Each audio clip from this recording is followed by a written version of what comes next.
Hola, ¿cómo están hermosos e inteligentes bibliófilos? Casi les digo makers. Bienvenidos a un episodio más de Epic Books Collection, donde hablamos de literatura, teoría literaria, crítica literaria, un poco de cultura, a veces política y educación.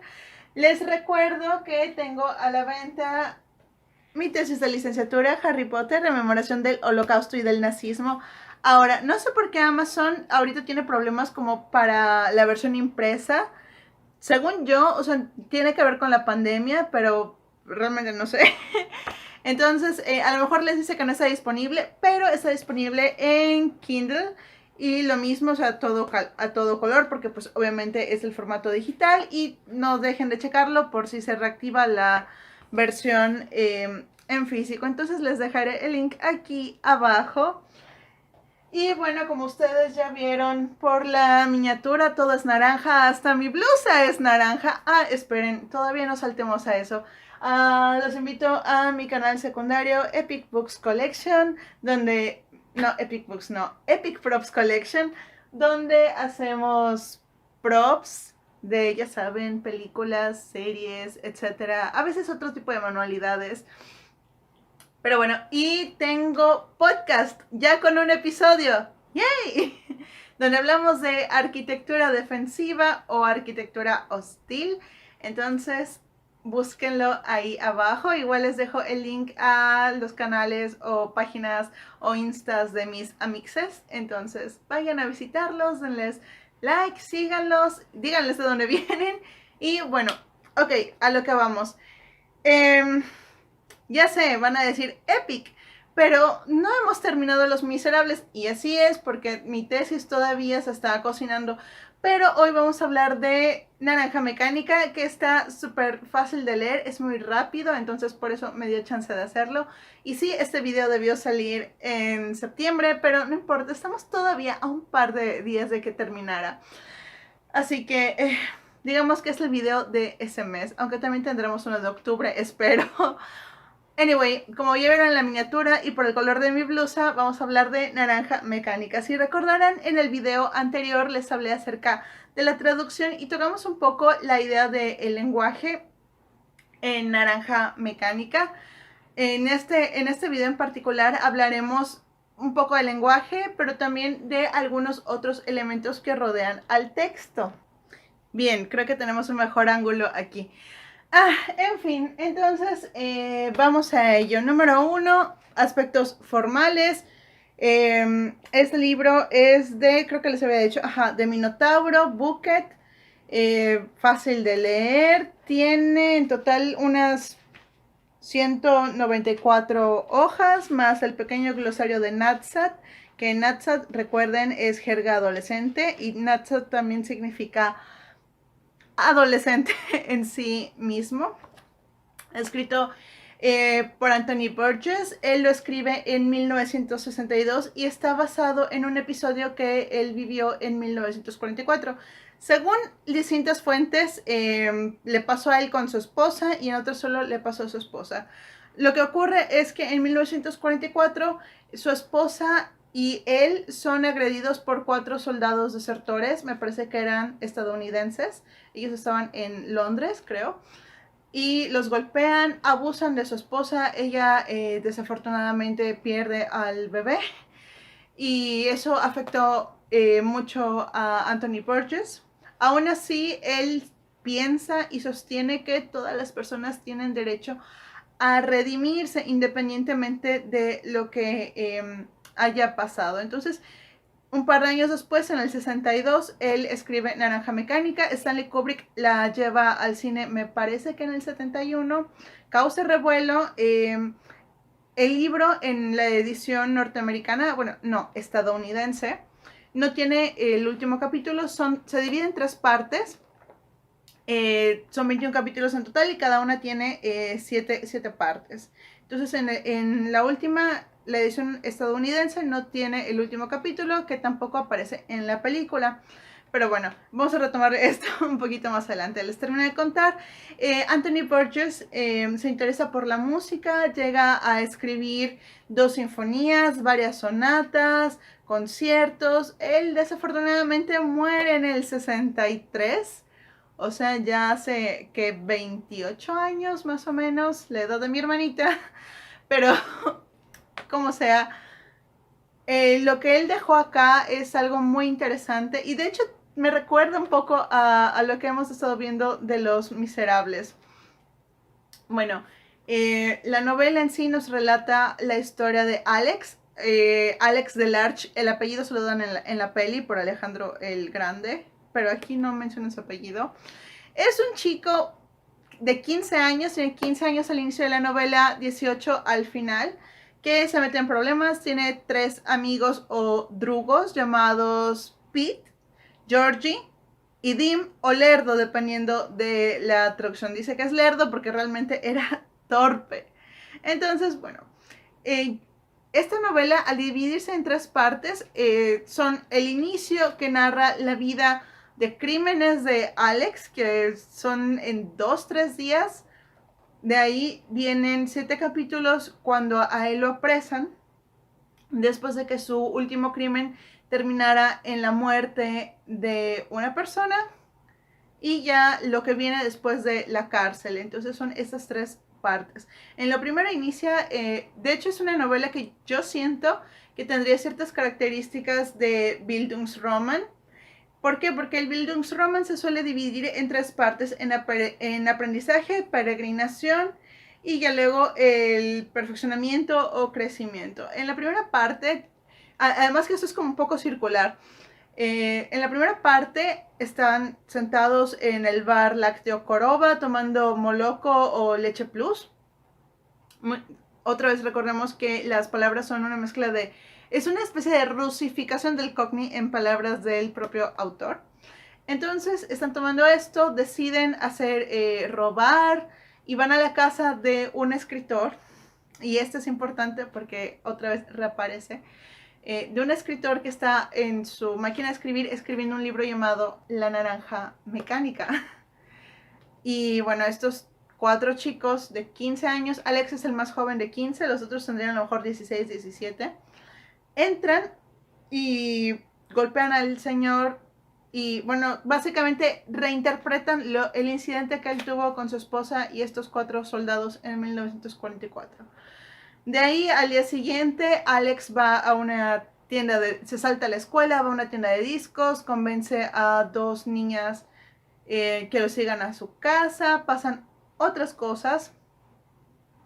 Y en la noche, bueno, antes de eso, en la noche anterior él había tenido una pelea con Lerdo porque interrumpió a una chica que estaba cantando música clásica. Alex ama la música clásica, entonces para él fue una ofensa que Lerdo interrumpiera con un sonido feo y vulgar de su boca. Entonces, al siguiente día, cuando lo van a buscar, Lerdo le dice, oye, es que esto no me gustó, es que básicamente los otros 3 dicen que deberían repartir el poder y que Alex debería dejar de ser el líder.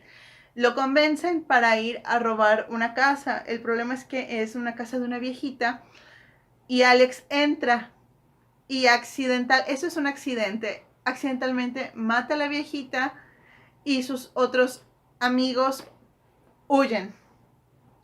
Entonces Alex va a la cárcel y de hecho es muy interesante la frase, me encanta la frase con la que Anthony Burgess termina esta primera parte.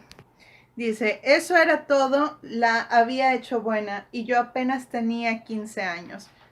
E inicia la segunda parte. Entonces en esa segunda parte narra que está en la cárcel, se empieza a juntar, bueno, empieza a interpretar su papel de niño bueno y ayuda mucho al párroco, al sacerdote, al que llama Chaplin, ¿no? Dicen que es una alusión, un pequeño guiño a Chaplin, para poder escuchar música clásica, que para él es lo mejor que existe en el mundo. Entonces, y él lo que quiere es salir rápido de la cárcel porque dice, o sea, ya han pasado 2 años, ya no tengo 15, ya tengo 17, entonces me tengo que ir. La oportunidad llega cuando un preso, entra un nuevo preso, lo golpean, Alex lo termina matando accidentalmente otra vez, pero él le había dicho al sacerdote que había escuchado de la técnica de Ludovico. El sacerdote le dice, ten cuidado con ese tipo de cosas. Luego deciden que es buena idea y en esta segunda parte hablan del condicionamiento operante, más o menos. Bueno, entonces ya termina cuando Alex está reformado después de tener una técnica de aversión donde él veía películas muy feas y se sentía mal. Entonces eso hacía que él rechazara la violencia, aunque eso le costara el poder defenderse a sí mismo. Y la última parte inicia cuando, obviamente aquí vamos a ver alerta de spoiler, que les debí decir en el inicio. Lo sueltan, reaparece Lerdo junto con otro tipo llamado Billy Boy, que resulta que ahora son policías y arrestan a Alex. ¿Por qué? Porque resulta que en la primera parte, que se me olvidó decirles, hay un viejito al que le rompen libros y le quitan la ropa, lo dejan solo en calzoncillos. Lo atacan de noche. Entonces, cuando Alex reaparece, él va a su casa, pero sus papás tienen un inquilino y así como que, oh hijo, es que no podemos correr a este señor porque pues ya nos pagó. Y Alex obviamente se siente mal, se va, intenta y se da cuenta que cualquier cosa mala, por más chiquita que sea, incluso matar una mosca, lo hace sentir fatal. Entonces él se da cuenta que no puede seguir viviendo así. Se da cuenta que la autoaniquilación es la única forma de salir de eso y va a la biblioteca a buscar algún libro para poder autoaniquilarse. Y lo reconoce el bibliotecario porque Alex saca el libro, se pone a llorar, incluso agarra la Biblia porque dice que él se había sentido bien leyéndola, pero claro, al leer las partes violentas de la Biblia. Y se pone a llorar, llega el bibliotecario, le dice, ¿qué te pasa, hijo? Y dice, es que ya todo terminó. Y dice, oh no, tranquilo, tú tienes todavía por delante. Y lo reconoce y, y les dice a todos los que estaban ahí, este es el que rompió las obras de cristalografía que son imposibles de conseguir. Lo golpean, llevan a la poli. Los polis, Lerdo y Billy Boy, que era de la banda rival de Alex, pues van, lo sacan de la ciudad, lo golpean horriblemente y lo encuentran, bueno, y se arrastra hasta una casita que resulta que era la casita del escritor donde entró en la primera parte. Pasan otra serie de cosas. Este escritor defiende la idea de que todos tienen derecho a redimirse, de que el castigo de Alex ha excedido su crimen, pero no lo reconoce porque Alex estaba usando una máscara en aquella ocasión. Pero como que le empieza a dar la idea por palabras que accidentalmente Alex saca o referencias que hace. Entonces lo quieren usar para derrocar al gobierno. Lo llevan a un departamento aparte y le ponen música clásica porque Alex había mencionado lo de la música clásica que lo estaba haciendo sentir mal, porque él vio videos de nazis con música de Ludwig van Beethoven y obviamente lo asoció también a sentirse mal. Le ponen música clásica y Alex se tira por la ventana, cae, se rompe todos los huesitos, despierta un par de semanas después en el hospital, pero por fin estaba curado. Ya no, el condicionamiento al que había sido sometido, bye, se acabó. Y él regresa a la vieja usanza, tiene un nuevo grupo de amigos. Él ahora es el mayor y es el líder, aunque los otros como que quieren participar de las cosas que hace.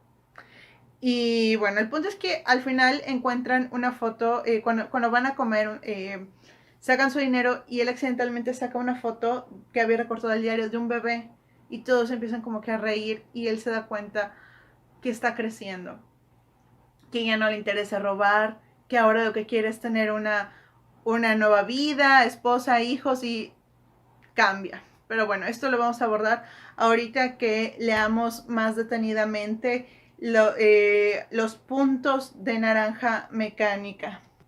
Ok, ese resumen tardó ya 15 minutos. Intentaré ir más rápido. Bueno, vamos a ver, bueno, lo primero que se suele ver en esta novela y en la peli, que está muy apegada al libro.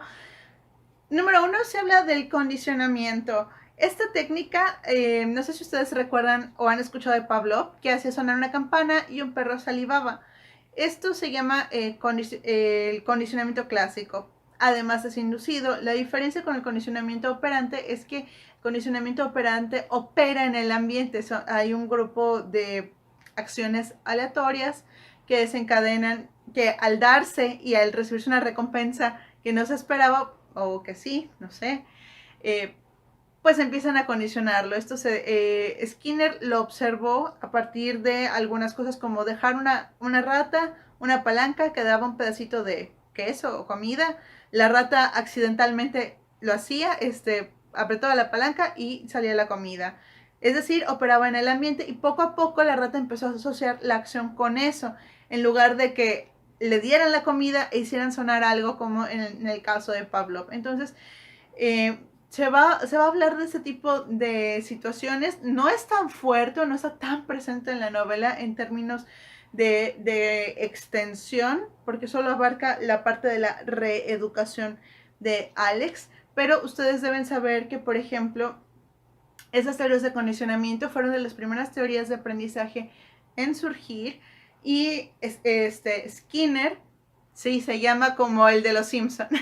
Él, pues, él hablaba del condicionamiento operante y escribió un libro llamado Más allá de la libertad y la dignidad, donde decía que la gente debía ser condicionada para, pues básicamente, para que la sociedad pudiera funcionar como se supone que debía funcionar. Por aquí debo tener unos fragmentos. Ok, aquí ese es un fragmento de un comentario de la obra de unos autores que se llaman Bowen y Hobson sobre teorías educativas. Y aquí hay algo muy importante que yo creo que todos pudimos pensar ahorita con lo que les conté de Skinner. Dice, ahora bien, la solución de Skinner a primera vista parece eminentemente razonable, pero cuando se considera todo lo que importa, hay muchos cuestionamientos. Para empezar, significa el sacrificio de nuestra idea tradicional de lo que Skinner llama el hombre autónomo. En la nueva sociedad de Skinner, el hombre está programado por aquellos que gobiernan para actuar en la forma deseada. Ya no será dejado al azar. El hombre ya no será dueño de su propio destino, ni quedará libre para escoger su propio estilo. Su autonomía quedará sacrificada al mayor bien de la sociedad, y Skinner no ve ningún mal en esto. Por el contrario, considera que las nociones de libertad y dignidad son obsoletas y por lo tanto como un impedimento para el progreso social. Entonces, y esto le pasa a Alex, porque cuando él sale, como es incapaz de defenderse, él ha perdido su libertad. De hecho, es algo de lo que hablaremos ahorita que veamos el eje temático principal. Entonces, la novela nos da una pequeña crítica a estas situaciones del condicionamiento. En la página 117, no sé por qué puse mi libro atrás, en la página 117 vamos a ver, aquí dice uno de los doctores, justo, dijo el doctor Brodsky, asociación, el método educativo más antiguo del mundo. ¿Y cuál es la verdadera causa de que te sientas mal? Bueno, ahí ya es cuando Alex le dice que se siente mal al ver cosas que antes le agradaban. Entonces, se creía que esta forma de aprendizaje llevada a una teoría educativa después, pues era la solución en general. Ya se ha probado que no es así. Hay muchos otros tipos de teorías de aprendizaje y ciertamente hay algo de condicionamiento en nuestra mente, pero Borges critica esto y dice, ojo acá, porque la libertad y la individualidad no pueden estar no pueden ser supeditadas a otras situaciones. Entonces, es algo para pensar. También vamos a abordar ligeramente el lenguaje. Este video parece que va a durar 2 siglos. Bueno, el lenguaje de manera interesante. Número 1, a través de la narración se nota que el lenguaje cambia. Por ejemplo, en la página 47, cuando él encuentra a las niñas, una de las cosas que dice, cuando les lleva a su casa para que escuchen sus discos pop que él odia, dice, ellas decían oh, oh, oh, y exclamaban desmayante y cumbroso y otros slobos, palabras raros que estaban de moda en ese grupo infantil. Pero Alex habla Nadsat, es decir, son palabras distintas a las que estas niñas de 10 años usan. Y la diferencia de edad es de apenas 5 años.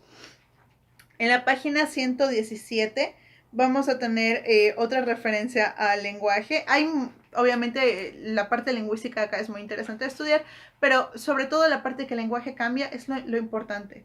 Aquí dice, cuando dice...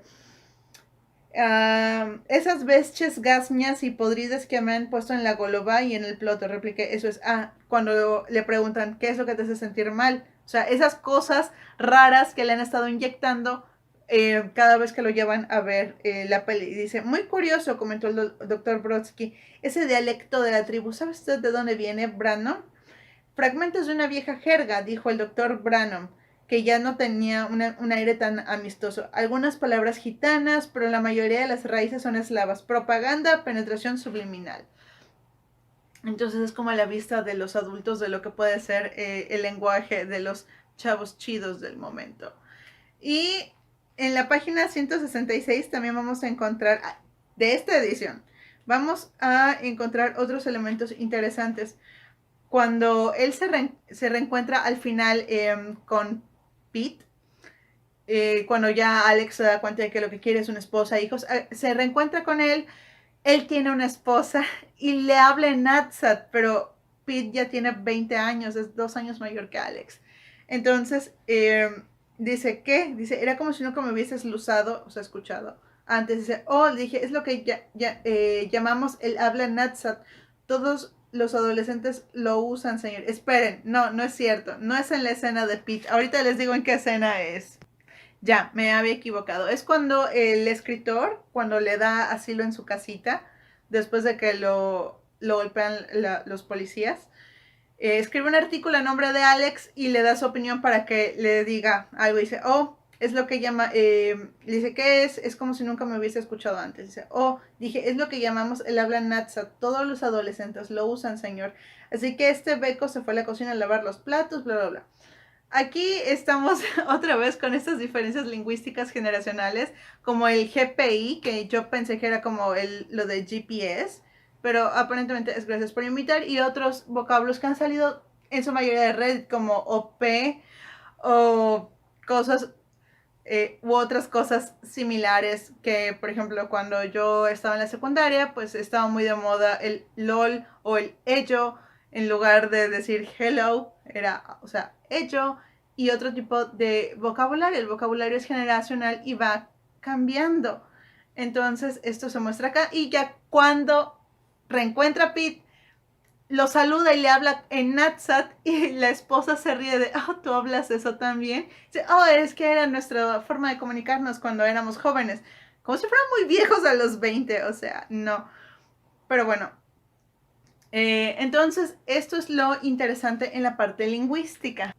Y claro, la novela también tiene una especie de dimensión meta, es decir, es como un autorreferente, no solo porque se basa en un episodio que le pasó al autor, sino porque el propio autor escribe una novela llamada Naranja Mecánica, que habla algo de la libertad, un poco más panteísta, que es como una especie de forma de Burgess de decir, ok, sí, vamos a decir que exagero. Pero bueno, tiene esa dimensión meta que es muy, muy interesante. Y ahora sí, antes de que se nos acabe el tiempo de grabar, vamos a ver los elementos principales en cuanto a la decisión. Aquí tengo mis notas, ¿eh? Y bueno, antes de pasar a lo de eso, algo interesante. Alex, número 1, es consciente, o al menos él es consciente de la existencia de un Dios.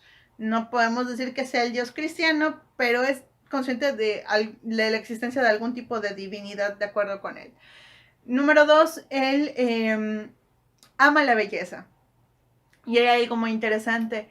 Él en la página 44 se habla de, pues, de que la gente dice que la educación en cuanto a cosas clásicas va a hacer que la gente sea buena, dice. Pero no puede menos que esmecar, reír, recordando lo que había videado cierta vez en uno de sus artículos sobre la juventud moderna, sobre cómo ella estaría mucho mejor si pudiese fomentarse una viva apreciación de las artes. Se decía que la gran música y la gran poesía tranquilizarían a la juventud moderna y conseguirían civilizarla. Civilización de mis yerboclos sifilíticos. Yerboclos son, ya saben. Pero bueno, entonces esto cuando lo reflexionamos, pensamos por ejemplo en la Alemania nazi, donde las obras de Wagner se escuchaban. Y no podemos decir que Wagner no es cultura, pero ciertamente la cultura no te va a hacer mejor persona. El pensamiento crítico sí nos puede llevar a eso, pero todavía estamos muy lejos de saber qué nos hace buenos o qué no. Y también es importante reflexionar sobre la propia capacidad de hacer mal. Y de hecho, Alex entiende y sabe sobre su capacidad de hacer daño. Pero bueno, ya cuando él está en lo del condicionamiento, él escucha, él ve las películas de la Alemania nazi con la música de Beethoven y pues simple y sencillamente él llega a decir, es que Beethoven no es malo, o sea, lo usaron inadecuadamente, pero él no es malo, la música no tiene nada que ver con la bondad o la maldad. Y eso es importante. Ahora sí, en cuanto a la parte de la elección. En la primera parte vamos a tener dos cosas. Vamos a tener en la página 42 algo sobre las causas de la bondad. Creo que no voy a poder leer todo lo que quería, pero dice, no les preocupaba saber cuál es la causa de la bondad y entonces, ¿por qué quieren averiguar el otro asunto si los liudos son tipos? Son buenos es porque les gusta y ni se me ocurre interferir en sus placeres, así que lo mismo deberían hacer en el otro negocio y yo soy cliente del otro negocio. Además, la maldad es cosa del yo, del tú o del mí en el odinoco de cada uno y así es desde el principio para el orgullo y radosto del viejo bogo. Bogo quiere decir Dios. Pero el no yo no puede tener lo malo, de modo que los becos del gobierno y los jueces y las escuelas no pueden permitir lo malo, pues no pueden admitir el yo. ¿Y acaso nuestra historia moderna, hermanos míos, no es el caso de los bravos y malencos yoes peleando contra esas enormes maquinarias? Todo esto lo digo en serio, hermanos, pero lo que hago lo hago porque me gusta.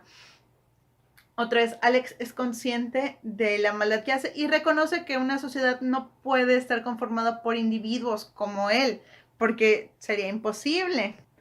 Pero eso sí lo dice. Nuestra sociedad, nuestra historia se ha forjado con violencia y eso no lo pueden negar. Entonces, es muy interesante. Y en la página 173 vamos a ver una reflexión sobre qué tan malo es lo malo. Cuando lo agarran los policías después de que, o sea, que accidentalmente asesina a la anciana, dice, en eso los milicios se dedicaron a preparar una larga declaración que yo tendría que firmar y yo pensé, infierno y basura, si ustedes están del lado del bien, me alegro de pertenecer al otro club. Muy bien.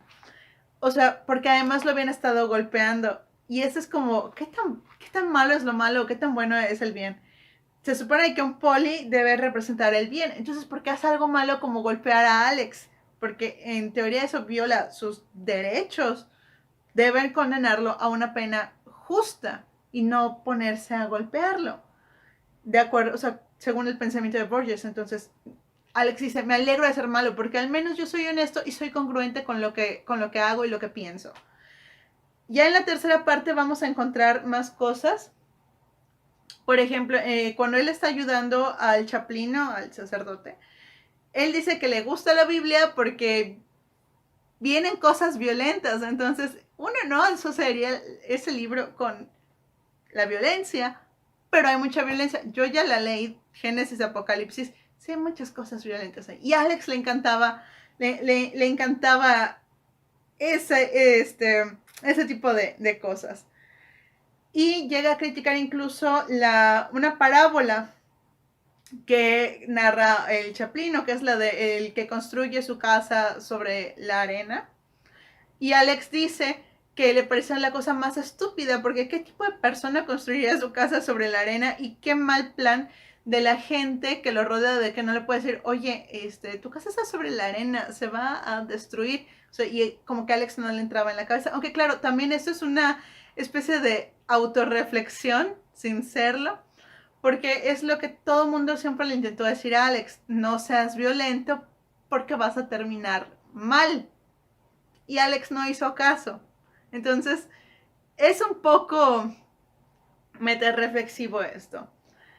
Y en la página 86, que esto sí es importante y hay que leerlo, se habla de la preocupación del sacerdote cuando Alex le dice, quiero ser en quien prueban la técnica de Ludovico. Dice, todavía no se ha aplicado, dijo el chaplino, por lo menos no en esta prisión 6655321.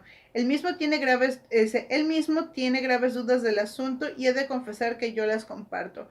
El problema es saber si esta técnica puede ser realmente buena al hombre. La bondad viene de adentro, 6655321. La bondad es algo que uno elige. Cuando un hombre no puede elegir, deja de ser hombre. Y es lo... De hecho, el sacerdote es la única persona que genuinamente se preocupa por Alex. Entonces, pues él está genuinamente preocupado de que Alex tome una mala decisión. Incluso le llega a decir, a lo mejor al haber elegido esto, conscientemente has elegido el bien. ¿Quién sabe? Y en la página 96, esto va a ser mucho de leer. Dice, cuando lo presentan ya con los que van a estar en el experimento, los jefes de prisión, dice, esa misma tarde fui arrastrado limpia y gentilmente por unos chazos brutalmente tolchocadores a videar al director en su propia oficina, el sagrado santuario de lo sagrado. El director me miró con aire de fatiga y dijo, supongo que no conoces al hombre que vino esta mañana, ¿no es así? Y dice su número de prisión. Y sin esperar mi respuesta continuó, era nada menos que el ministro del Interior, el nuevo ministro del Interior y lo que llama una escoba muy nueva. Bien, esas ridículas ideas modernas se aplicarán al fin y órdenes son órdenes, aunque puedo decirte en confianza que no las apruebo. En efecto, las rechazo vigorosamente. Mi fórmula es ojo por ojo. Si alguien te pega, tú le devuelves el golpe, ¿no es así? Entonces, ¿por qué el Estado castigado gravemente por esa chusma brutal que son ustedes, no ha de devolver el golpe? Pero la nueva idea es decir no. La nueva idea es la de convertir lo malo en bueno. Y eso me parece una grave injusticia, ¿eh? Otra vez, se supone que este tipo trabaja en eso y es una buena persona o es una persona decente de la sociedad, pero lo que realmente quiere es venganza. Y esto me recuerda una frase que curiosamente leí hoy que dice Yoda. Dice, ¿lo ven? Para vencer a un enemigo no tienen que matarlo. Derroten la rabia que hay en él y su enemigo no será más. La ira es el verdadero enemigo. Es decir, Yoda no estaría de acuerdo con este señor que dice ojo por ojo. Dice Yoda, no, su enemigo no es la persona, son las condiciones que lo hacen malo. Pero bueno, entonces es otra vez esta idea de venganza. Y el chaplino llega a decir un discurso cuando ve a Alex antes de que se lo lleven. Dice, algunas veces no es grato ser bueno, pequeño 6655321. Ser bueno puede llegar a ser algo horrible. Aquí es como la idea de, a veces pensamos que es como esta romantización de la idea del bien cuando no deberíamos tenerla. Dice, ser bueno puede llegar a ser algo horrible. Y te lo digo sabiendo que quizás te parezca una afirmación muy contradictoria. Sé que esto me costará muchas noches de insomnio. ¿Qué quiere Dios? ¿El bien o que uno elija el camino del bien? Quizá el hombre que elige el mal es en cierto modo mejor que aquel a quien el bien se le impone. Son problemas profundos y difíciles, pequeño. Pero lo único que deseo decirte ahora es esto. Si en algún momento del futuro evocas esta situación y me recuerdas a mí, el más bajo y humilde servidor de Dios, te ruego que no me juzgues en tu corazón ni creas de algún modo que soy parte de esos de eso que se te estará ocurriendo. Y ahora, hablando de ruegos, advierto con tristeza que ya no servirá de mucho rogar por ti. Estás entrando en una región nueva fuera del alcance de la plegaria, una cosa terrible si bien se mira. Y sin embargo, en cierto sentido, al aceptar que te priven de la capacidad de tomar una decisión ética, en cierto sentido realmente has elegido el bien. O por lo menos eso quisiera creer, Dios nos asista a todos. Y se echó a llorar.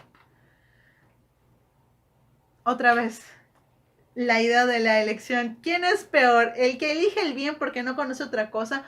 ¿O el que teniendo la libertad de elegir, elige ya sea el bien o el mal? ¿Qué es peor? O sea, elegir algo por ignorancia o elegir algo con toda tu capacidad de razonamiento y ser congruente con eso. Es lo interesante. Entonces, vamos a ver en la página 106 y 109 también otras cosas. Esto otra vez va mucho de lectura. Dice, bueno, le van poniendo pelis así súper feas. Y en una de esas, pues hay una escena de donde una chica es ultrajada por una pandilla. Y Alex dice, no se podía imaginar que una liuda aceptara que le hiciesen eso en una película. Y si esto lo filmaban en nombre de la moral o del Estado, no se podía imaginar que le permitiesen sin intervenir. Alex se pregunta, se supone que están intentando que es una buena persona, pero esa chica no creo que esté actuando. Y si el Estado lo permitió, ¿no son acaso ellos peores? Y ya en la 109 dice, ¿por qué no me parece posible que a un beco se le ocurriese siquiera hacer una película con lo que me obligaban a videar atado al sillón y los brazos abiertos de la fuerza? Otra vez, ¿de dónde sacaron esto? ¿Es ético verlo? Aquí esto nos recuerda un poco a las ideas de, bueno, el terror, el horror, lo feo. ¿Es ético mostrarlo? Es como las ideas de censurar las notas rojas, o sea, distorsionarlo y eso. ¿Es ético que eso circule? ¿Viola derechos? ¿Quién puede permitir ese tipo de cosas? ¿O quién puede permitir el mal solo para enseñar? Es muy interesante. En la 123 retomamos un poco la idea de venganza. Cuando dice, cuando Alex intenta un poco escapar porque él ya no soportaba lo que estaba viendo, finge que tenía apendicitis y uno de los señores que lo estaban cuidando dijo, si intentas una jugarreta de mí con mis compañeros y yo te patearemos toda la noche. Otra vez, estos son los psicólogos y los doctores que lo están atendiendo y van a usar la violencia con él, que está, entre comillas, indefenso. ¿Qué tan bueno es lo bueno? ¿Qué tan bueno es el bien? ¿O qué tan buenas son las personas que dicen ser decentes? Bueno, y en la página 129-130 reaparece nuestro sacerdote que dice, a ver, déjenme, lo busco. Ya, cuando él está curado y ya siente aversión por todo, hay un tipo que lo está golpeando y Alex quiere defenderse, pero tan solo lo piensa y siente muchas náuseas y dolor. El tipo lo patea y Alex le ofrece, le dice, déjame hacer algo, déjame lamer tus botas. Se humilla y todo el mundo se ríe, excepto el chaplino que lo está viendo. Y Alex no puede hacer nada, tan solo piensa en, aunque sea, defenderse, subir la mano o algo, y se siente mal. O sea, el no cometer ningún tipo de crimen hace que incluso no se pueda defender de la violencia, porque él mismo ejecutaría una violencia, aunque hasta cierto punto lícita. Entonces dice, el problema de la elección, dijo una golosa rica y profunda, y era el chaplino de la cárcel. Golosa es vos. En realidad no tiene alternativa, ¿verdad? El interés propio, el temor al dolor físico lo llevaron a esa humillación grotesca. La sinceridad era evidente, ya no es un malhechor, tampoco es una criatura capaz de una elección moral. Y escuchen lo que les dicen los doctores. Esas son sutilezas, sonrió a medias el doctor Brodsky. No nos interesan los motivos éticos, no nos interesan los motivos. La ética es superior, solo queremos eliminar el delito. Júzguenlo ustedes. Yo soy sin palabras. Y luego viene una parte larguísima que dice, no tienes por qué protestar, muchacho, elegiste y eso es el resultado de tu elección. Lo que venga ahora es lo que elegiste tú. Pero el chaplino de la prisión gritó, oh, ojalá pudiera creerlo, y se podía videar que el director lo miraba como diciéndole que no ascendería en la religión carcelera tan alto como él creía. Aquí comenzó la discusión a gritos, y entonces otro y el propio chaplino en la prisión crichaban tan alto como los demás sobre el amor perfecto que destruye el miedo y el resto de esa cala. Cala es popó. Y aquí el doctor Brodsky sonriendo con el lizo dijo y empezó, bueno, y ahora hablaba acerca como que de los impulsos físicos hacia otra persona, etcétera. Pero lo importante es esto, lo que dice el sacerdote. Bueno, y esto nos lleva a la tercera parte, que es igualmente interesante. Por ejemplo, gracias a, bueno, en la página 136, Alex llega a leer un periódico donde habla que han disminuido los delitos. Entre las cosas que se mencionan es gracias al aumento del salario de la policía. Esto nos puede indicar quizá que una mayor cobertura en los servicios sociales o en el bienestar social se va a relacionar directamente con una baja de la criminalidad. Otra vez, las condiciones de la sociedad pueden servir para cultivar lo negativo o lo positivo. De ahí, en la página 146, todo lo que ha sufrido Alex lo lleva a considerar que la autoaniquilación es la única salida posible. Pasa lo de la biblioteca, lo tenemos por aquí en la 147. A ver, en la 146 dice: y así fue, y pude videar muy claro lo que tenía que hacer, pero no sabía cómo hacerlo porque antes nunca se me había ocurrido una idea como esa, hermanos míos. Entonces yo quería algo que no fuera violento y que me hiciera dormir dulcemente y que ahí acabase vuestro humilde narrador y no más problemas. Se me ocurrió que si iba a la biblio pública a la vuelta de la esquina podría encontrar un libro sobre el mejor modo de snufar sin dolor. Me imaginé muerto y cómo sufrirían todos P y M y ese Joe podrido y caloso que era un usurpador, y también el doctor Brodsky y Bannon y todos los demás. Y en la 147 dice: lo único que encontré fueron cosas acerca... porque después que agarra la Biblia dice: lo único que encontré fueron cosas acerca de castigar 70 veces 7, la historia de un montón de judíos que se maldecían y chocaban unos a otros. Y todo eso me trajo náuseas otra vez, así que me echó a llorar y un chelobeco muy estarrio y raído sentado frente a mí me preguntó, y bueno, que si todo estaba bien, y bueno, era el bibliotecario que ya les mencioné en la parte anterior. Entonces se van dando esas situaciones. Otra vez, este señor le pega, como ya les comenté. La venganza, o sea, otra vez es la venganza. Y aparecen entonces Lerdo y Billy Boy. Y esto nos deja a la idea de, bueno, y Alex se empieza a cuestionar cómo rayos los aceptaron en la policía. Con los antecedentes que tienen estos dos, porque Lerdo era de la pandilla de Alex, que robaba, abusaba, hacía muchas cosas. Y Billy Boy, su pandilla, hacía lo mismo. Entonces, se supone que son policías y deberían ser buenos, limpios, ejemplos de ética. ¿Cómo rayos los aceptan? Y bueno, entonces, pues esto pasa. En la 159, que vamos a ver en la 159, dice... No, lo encuentra ya el escritor al que había agredido en la primera parte y dice: no apareció tu foto en los diarios hasta mañana. ¿No eres acaso la pobre víctima de esa horrible técnica nueva? Si es así, te envió la providencia, torturado en prisión y luego arrojado a la calle para que te torture la policía. Mi corazón está contigo, pobre muchacho. Hermano, yo no entendía ni un eslobo, aunque tenía la rota bien abierta para responder. No eres el primero que viene apremiado por las dificultades, dijo el beco. La policía trae a menudo a sus víctimas a las afueras de esta aldea, pero es providencial que tú, que también eres una víctima de otra clase, hayas venido acá. Entonces se le reconoce ese carácter de sufriente. Ok, ¿qué nos falta? Ok, ya nos falta menos. Voy a intentar ir más rápido. En la siguiente página le dice: descansa, pobre muchacho. Hay pecado, supongo, pero el castigo fue del todo desproporcionado. Te han convertido en algo que ya no es una criatura humana, ya no estás en condiciones de elegir. Estás obligado a tener una conducta que la sociedad considera aceptable y eres una maquinita que solo puede hacer el bien. Comprendo claramente el asunto. Todo ese juego de los condicionamientos marginales, la música y el acto sexual, la literatura y el arte, ahora ya no son fuente de placer sino de dolor. Así es, dije mientras fumaba uno de los cancrillos con filtro de corcho de este hombre bondadoso. Siempre se exceden, dijo el beco, secando un plato con aire distraído. Pero la intención esencial es el pecado real. El hombre que no puede elegir ha perdido la condición humana. Entonces, otra vez, la capacidad de elegir el bien o no.